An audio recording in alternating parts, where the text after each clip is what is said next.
राजनीति, आंदोलन, किसान, करप्शन, गरीबी, इन सभी मुद्दों पर आवाज उठाएगा अब तक न्यूज इंडिया। सत्ता के आगे जब भी सवाल कमजोर पड़ने लग जाए तो सवाल उठाने पड़ते हैं। बोल के लफ्ज आजाद है तेरे, बोल के सच जिंदा है अब तक। समाजवादी पार्टी के ये जनता दल सेकुलर में थे, इन्होंने इस्तीफा देने की बात की, मेरे पास आए कि हम लोग जनता दल सेकुलर छोड़ना चाहते हैं। बोला क्यों छोड़ना चाहते हैं? बोले अब बीजेपी से समझौता हो रहा है देवेगौड़ा साहब का। मैंने उनसे बोला कि जनता दल सेकुलर का समझौता बीजेपी से पहली बार नहीं हो रहा है। निहाल अहमद की जिंदगी में, निहाल अहमद के जीते जी जनता दल सेकुलर पार्टी ने, देवेगौड़ा साहब ने 5 मरतबा बीजेपी के साथ हाथ मिला करके मरकज में, कर्नाटका में हुकूमत बनाई, महाराष्ट्र में बीजेपी और जनता दल सेकुलर 5 इलेक्शन लड़े। 5 बार ऐसा मौका आया जब बीजेपी और जनता दल सेकुलर एक हो गए। निहाल साहब ने तो पार्टी छोड़ी नहीं। आज जनता दल सेकुलर और बीजेपी एक हो रही, तो तुम क्यों पार्टी छोड़ रहे हो? लेकिन फिर बाद में इन्होंने कुछ बातचीत की और बोले कि नहीं, अब इन्होंने इस्तीफा ही दे दिया। फिर मेरे पास आए कि हमारे पास 4 ऑप्शन है। 4 ऑप्शन में इन्होंने जो बीआरएस का, मुझे लगा कि इनका फाइनल है, बीआरएस पार्टी का फाइनल है। मैं इनको बोला कि बीआरएस के लोग मेरे पास भी आए थे, मुझे भी ऑफर किया था, मैंने उनको नकारा। तो जो क्यों नकारा, ये जब मैं वजह बताई तो ये लोग बीआरएस से घबरा गए और फिर बोले कि अब समाजवादी में ही ले लो। तो मैंने इनसे बोला कि समाजवादी, तुम्हारी जो छवि है, जो कारपोरेशन की महासभा में शेख रशीद साहब चिल्ला चिल्ला करके मुस्तकीम को बोल रहे थे, या और सियासी पार्टियों के लोग, मुखालिफ पार्टी के लोग जो कुछ मुस्तकीम पर, बुलंद पर, जनता दल सेकुलर के लोगों पर जिस किस्म का इल्जाम लगाते हैं, उस इल्जाम के साथ तुम समाजवादी में कैसे रहोगे? और तुम लोगों ने जनता दल सेकुलर का, जब निहाल अहमद का तूती बोलता था, आज जनता दल सेकुलर का बचा क्या है? तो तुम इस माहौल को, तुम नए नहीं हो, नया आदमी आता है तो लोग भरोसा करते हैं, तुम्हारे ऊपर से भरोसा उठ गया, भरोसे को जीतोगे कैसे? ये सारी बातें हुई थी कि आप साजिदा मैडम को घर पर रख करके आओगे और तुम कोई ऐसी हरकत नहीं करोगे जो तुम, इन्होंने बोला कि नहीं हमको अभी जिंदगी में, उनको समझाया भी कि तुम्हारी बड़ी जिंदगी है, तुम्हारा मुस्तकबिल है, तुम अगर पुरानी बात हरकतों से बाज आओगे और मेरे बात मान के चलोगे तो तुम्हारे लिए अच्छा मुस्तकबिल है। ये सब तय हुआ। उसके बाद ये समाजवादी पार्टी में शमूलियत की बात आई। पूछो उनसे कि लखनऊ गए, लखनऊ में बैठ करके भी फोन से मेरे साथ रास्ते में थे कि नहीं थे। जिस दिन ये लखनऊ से वापस आया उसी दिन रात में 2 बजे रात को पहुंचे, तो रात को 2 बजे मेरे घर आए कि नहीं आए? जब ये पार्टी में शमूलियत के लिए बंबई गए तो मुझे स्पेशल गाड़ी पे लेके गए कि नहीं ले गए? तुबा कॉस्मेटिक कंप्लीट स्किन सॉल्यूशन आपके लिए लाया है धूप से बचाने वाली डे क्रीम, सौंले चेहरे को गोरा करने वाली नाइट क्रीम, फुंसियों के लिए TC skin cleaner and serum, सर्दी में जिल्दों को ताजा रखने वाला मॉइस्चराइजर, 7 दिनों में गोरा करने वाली क्रीम, आंखों के नीचे कालापन को दूर करने वाला टीसी डार्क वे सीरम, हाथ और गर्दन का कालापन दूर करने वाला साबुन। हमारा पता याद रखें, कुसुम्बा रोड, औलिया मस्जिद के सामने, तुबा कॉस्मेटिक कंप्लीट स्किन सॉल्यूशन। तो मेरे साथ तुम समाजवादी पार्टी में जिन शराइत के साथ आए, बात ये थी कि असेंबली में तुम उम्मीदवारी करोगे, पार्टी की सदारत यूसुफ इलियास के पास ही रहेगी, क्योंकि अभी कुछ दिन पहले हमने बनाया। और मैं हमेशा बोला कि मेरी पार्टी में मसला ये है कि एक आया एक गया, एक ही बचता है। मेरी कोशिश ये रहती है कि एक आया, पहले से एक था, 2 होना चाहिए, 2 थे, एक आया, 2 पहले से थे, 3 होना चाहिए, मगर एक आया एक चला जाता है। ये मेरी पार्टी का अलमिया है।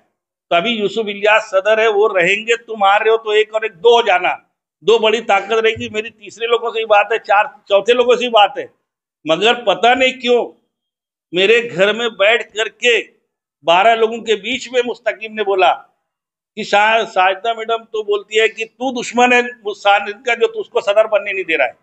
मेरा मकसद ये था कि अगर यूसुफ इलियास सदर रहते पार्टी के और असेंबली का इलेक्शन सानहीन लड़ती, तो बताओ यूसुफ इलियास किसका काम करना पड़ता, किसको फायदा होता?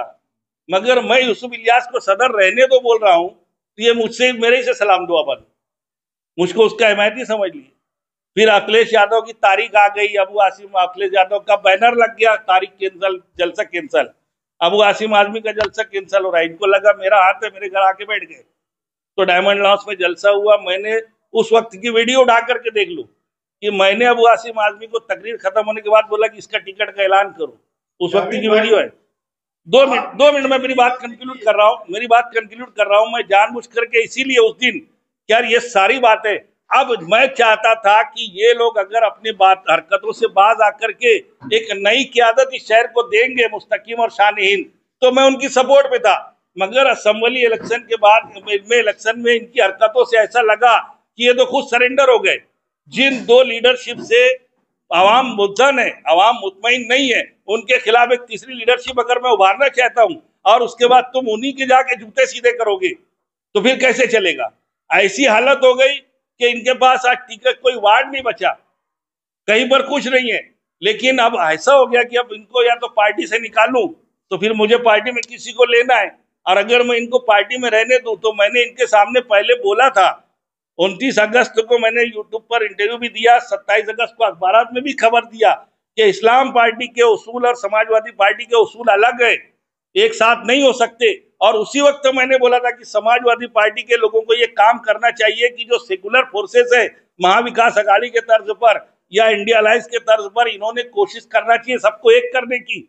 अगर मुस्तकीम शान-ए-हिंद एक तरफ, एजाज बेग कांग्रेस पार्टी की एक तरफ, राष्ट्रवादी कांग्रेस के सलीम रजवी, राजेंद्र भोसले, राजू भैया राजेंद्र भोसले, शिवसेना उद्धव बाला साहब ठाकरे की यादव हीरे, अगर ये सारी ताकतें इकट्ठा आएंगी तो क्या इस शहर में बदलाव नहीं आएगा क्या? ये कोशिश क्यों नहीं की है मुस्तकीम डिग्निटी ने? तुम ये बोलते हो शान-ए-हिंद ने क्यों नहीं किया ये कोशिश, एजाज बेग ने कोशिश क्यों नहीं की कि इन दोनों के तुम पार्टी अगर इतने अच्छे लीडर है ये लोग तो इनकी पार्टी में चले जाओ, पार्टी का अलग झंडा डंडा भी लेके बैठोगे, इनकी लीडरों के पीछे इनके पीछे भी घूमेगे, तो ये कौन सी सियासत है? अगर मुफ्ती इस्माइल इतने अच्छे लगते हैं एजाज बेग को तो चला जाए मुफ्ती इस्माइल की पार्टी में, इनको शेख आसिफ अच्छे लगते तो उनकी पार्टी में चले जाए। लेकिन ये आवाम को धोखा देने का काम, आपाबाजी खेलने का काम, दो पार्टी की सियासत में ये होता है कि वर्करों को आवाम को लड़वा दिया जाता है, लीडर बैठ करके मजा मारते हैं और आवाम मसाइल से जूझ रही है। तो मैंने उस वक्त बोला था कि इन्होंने ये काम करना चाहिए था, नामुमकिन नहीं था, ये मैंने आप लोगों के सामने बताया। और ऊपर बात चली है समाजवादी पार्टी में, बात तवील हो जा रही है सर। आप समाजवादी पार्टी के कौन से पद पे हो अभी, और यहाँ समाजवादी जो इस्लाम पार्टी से गठबंधन करिए, मुकामी समाजवादी अभी जो मुस्तकीम डिग्निटी और शान-ए-हिंद, तो आप कौन से पद को अब किस तरीके से उनको निकालोगे या क्या करोगे उसके ऊपर उस पर रोशनी डालोगे। समाजवादी पार्टी का मैं महाराष्ट्र का जनरल सेक्रेटरी हूँ, अभी मेरे पास लेटर है। बात ये हुई कि मैं पार्टी के खिलाफ हूँ क्या, तो मेरे पास अखबार है जिसमें पूरे शहर की असेंबली की वोटों का है। असेंबली के इलेक्शन में 343 सीटों पेटी में समाजवादी को कहीं 100 का आंकड़ा पार नहीं हुआ, सिवाय मेरी 2 पेटियों के। 5 पेटी पर बोले जिसमें मेरी 2 पेटी। तो मैं पार्टी के साथ, आस्था के साथ हूँ, अकीदत के साथ हूँ। लेकिन अभी जब ये बात आई तो ऊपर बात आई, मुझे ये बोल रहे हैं कि समाजवादी पार्टी से कोई ताल्लुक नहीं। अगर कुछ ताल्लुक नहीं है तो ये मेरे पास लेटर है, ये जनरल सेक्रेटरी का लेटर है। लेटर कब का है? ये लेटर जो है 2027 तक वैलिड है, आप देख सकते हैं इसको।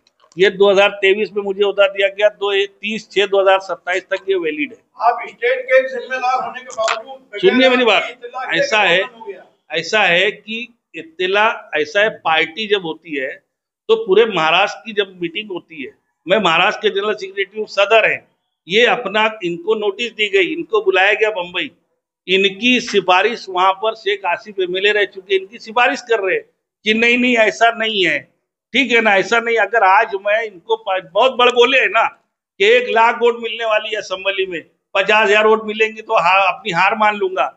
अब 9,050 लोगों की हिमायत के बाद 9,000 वोट मिली, हार मानने को तैयार नहीं है। अब अगर आज मैं इनको समाजवादी पार्टी से निकाल दूं, कल ये बोलेंगे कि हमारी 50 सीट चुन के लाने की तैयारी थी, एंड टाइम पे मुझको निकाल दिया गया। सुनिए ना मेरी बात, पार्टी से बगावत मतलब कैसा है कि अगर ये लोग, शेख आसिफ भी बोल रहे हैं कि नहीं वो हम साथ में रहेंगे तो हम इतनी सीटें समाजवादी की, कोई भी पार्टी, उनसे इसका क्या लेना देना, यानी रियासती की बात हाईकमान नहीं मान रही है, आसिफ शेख की बात मान रही है और दूसरी पार्टी की उसकी बात मान रही है। नहीं, मुझे ये बोला गया कि तुमको मुतबादिल है तो तुम निकाल दो, लेकिन मैं ये चाहता हूं कि इनके बड़बोलेपन जो मुंह में से सिपारी निकाल करके ऐसा बोला जाता है, बहुत बड़ी बड़ी बातें। कल ये क्या बोलेंगे कि ऐन वक्त में ऐसा हो गया इसलिए नतीजा कुछ और निकल गया। मैं उनको पूरा चांस देना चाहता हूँ, इलेक्शन के बाद कौन रहेगा कौन निकलेगा ये समझ में आ जाएगा। इस तरह की जानकारी मिली कि लगभग 2 महीना पहले ही आपको ही निकाला गया।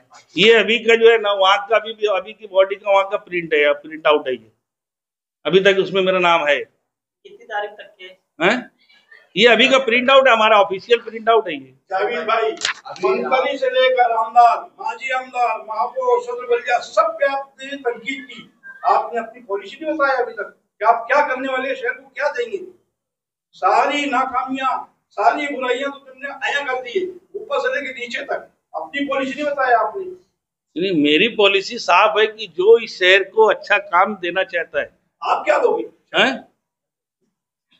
आज मतलब जो शहर की जो जरूरत है, जो तकलीफ है, उनको दूर करना है। आज रोड रास्ते जो है, रोड बनती है 6 महीने के बाद खराब, गटरे, अभी अंडरग्राउंड गटर के नाम पे 600 साढ़े 600 करोड़ पूरे शहर को खड्डा खोद के रख दिया गया। आज से 45 साल पहले भी अंडरग्राउंड गटर के नाम पे पूरे शहर को खोदा गया था और पाइपलाइन डाली गई थी, नाकाम हो गई। ये जो है चल रहा है आज का, मतलब जो स्कीम अंडरग्राउंड कामयाब होगी, नाकाम होगी, आवाम का पैसा तो चला जाएगा ना। इनका काम था कि किसी एक मखसूस वार्ड में करते। तब दवा स्कूलें जो आज प्राइमरी स्कूलें बंद की जा रही है, अरविंद केजरीवाल ने दिल्ली में प्राइमरी स्कूलों का म्यार इतना बुलंद किया कि प्राइवेट स्कूलों को छोड़ करके बच्चे वहां आए। तो तुम इन स्कूलों का म्यार क्यों नहीं बुलंद कर सकते? हम अच्छी तालीम का दवाखाने, वाडिया दवाखाना था, सटाना दवाखाना कारपोरेशन चलाती थी, उसके अलावा मोहल्ले मोहल्ले में कारपोरेशन दवाखाना चलाती थी, जो 15 पैसे वाले दवाखाने मशहूर थे। अगला सवाल ले लो। महाविकास अघाड़ी आपकी बन गई है, अघाड़ी बन गई है आपकी, इलेक्शन अब करीब है, 20-25 दिनों के अंदर इलेक्शन होने वाले हैं। क्या आपने लायामत तैयार किया है और किन मुद्दों पर आप आवाम के बीच जाने वाले? मैं मुद्दे ही तो बोल रहा हूँ ना, वही बात मुद्दे ही तो बता रहा हूँ ना। आपने मैनिफेस्टो वगैरह बनाया? नहीं, मैनिफेस्टो बनेगा ना। ऐसा है कि किसी ने अभी किसी ने मैनिफेस्टो किसी ने बनाया नहीं है अभी।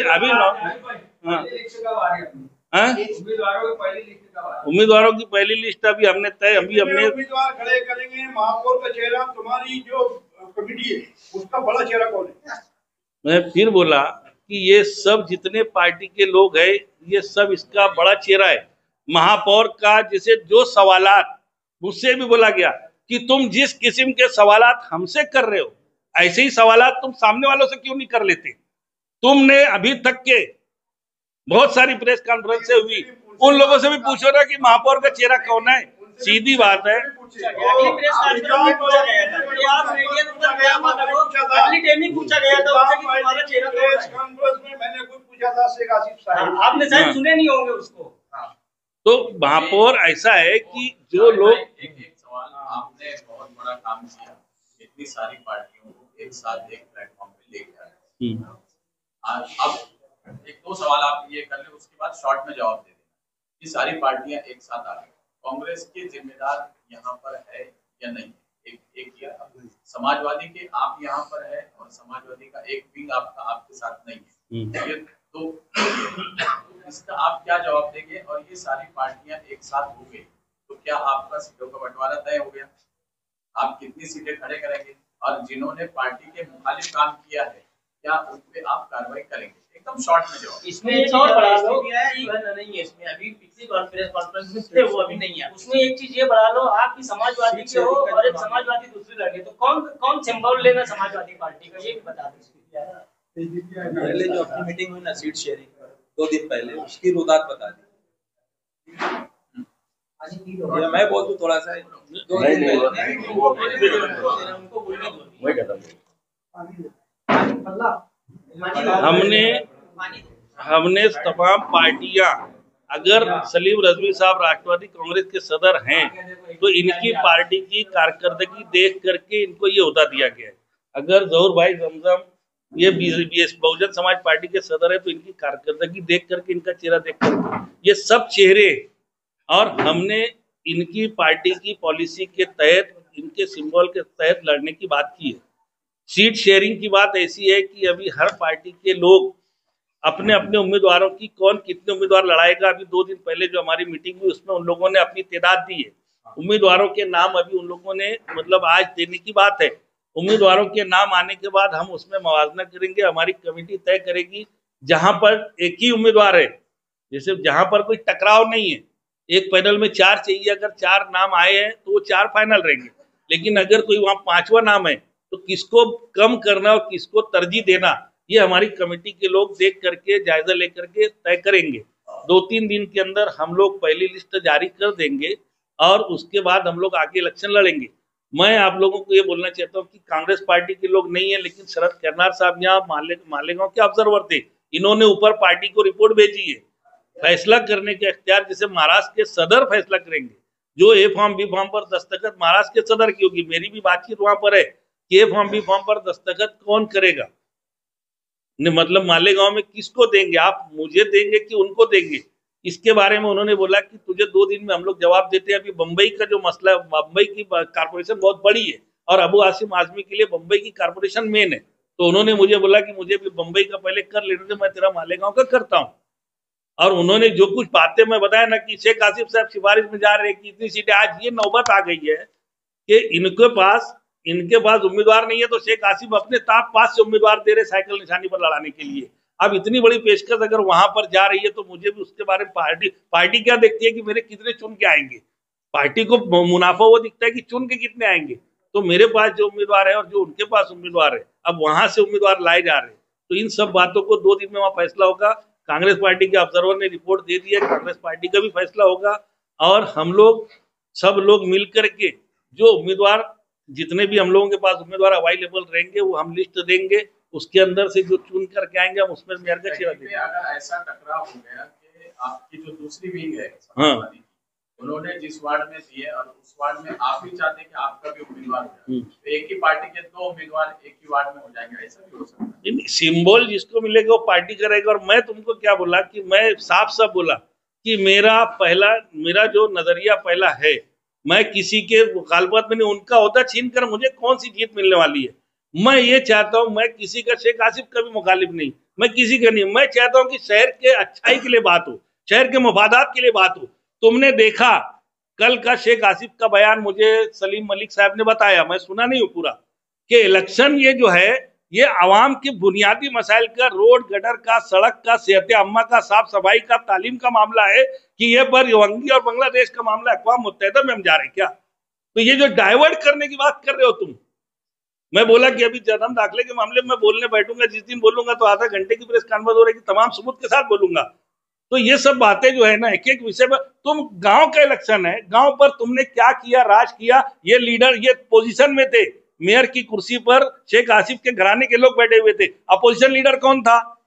शानहीन थी ना, मुस्तकिम डिग्निटी देना। अगर कोई काम वहां गलत हो रहा था तो इन्होंने कितना रोकने की कोशिश की, ये सब सवाल का जवाब इनको देना चाहिए। इन सब मुद्दों पर जाने की बजाय रोहिंग्या और बांग्लादेशी पर जाके बात करेंगे। सारी पार्टियां बैठी है, हाँ। तो क्या हम ये समझ रहे कि ये सारी पार्टियों की क़ियादत आप कर रहे हैं? मैं अभी बोला कि अगर मुझे क़ियादत करना होता तो मुझे उससे अच्छा मौका कभी नहीं था। मैं चाहता हूं कि जो भी क़ियादत करना चाहे वो आगे आए।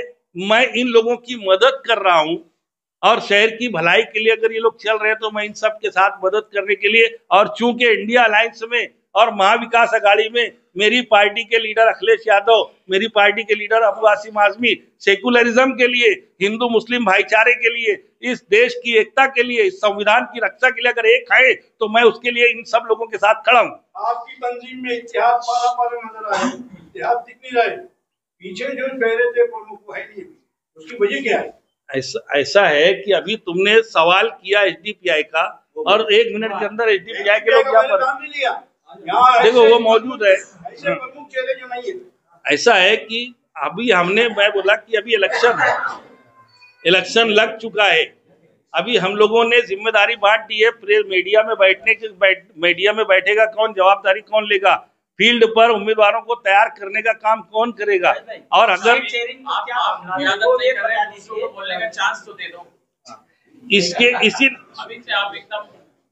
सुनिए ना मेरी बात, अभी आप बोले मैं क़ियादत नहीं कर रहा हूं, मैं दूसरे को बोलने का चांस। अब मैंने इसके पहले की प्रेस कॉन्फ्रेंस में सबको बोलने का मौका दिया तो आप मुझसे सवाल कर रहे थे।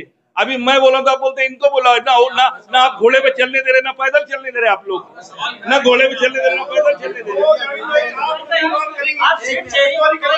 मैं उम्मीदवारी नहीं करने वाला हूँ। मैं तमाम उम्मीदवार पूरा वक्त उम्मीदवारों की मेहनत के लिए देने वाला हूँ।